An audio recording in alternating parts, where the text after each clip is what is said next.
Hello everyone, how are you? Today's breaking news.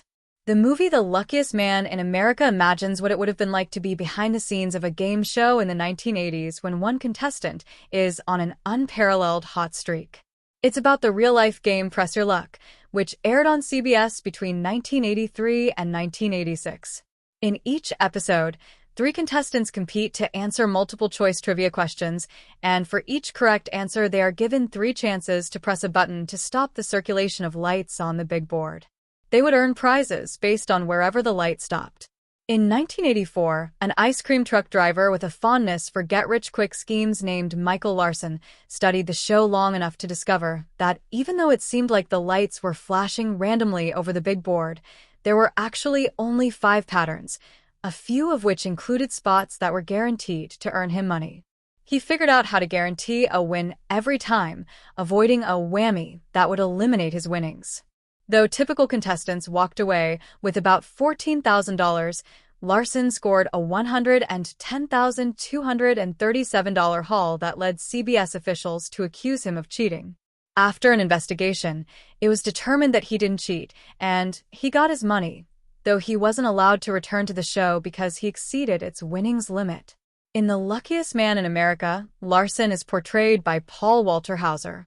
Samir Oliveros, who directed and co-wrote the movie, became captivated by Larson's story after finding a VHS recording of Press Your Luck while thrift shopping.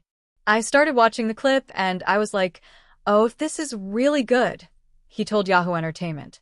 "What attracted me was seeing Michael and knowing he was probably hiding something, but he was putting on a facade for the show. When the cameras were turned off, he was probably a completely different person, somebody that just makes very bold decisions."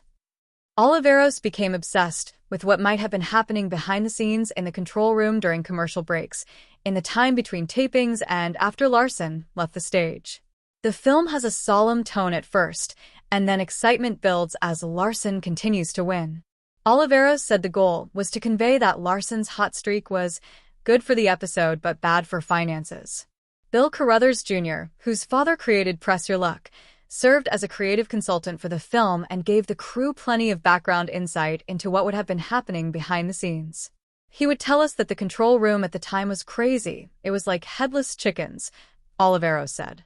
He added that he had to personally track down Carruthers to get his help, but when he finally found him, Carruthers said he had been waiting for this call for 40 years. To Oliveros, this isn't just a story of a con man who hacked the system to drain a game show of its funds. It's inspirational. He said he hopes the film inspires viewers to take bigger risks.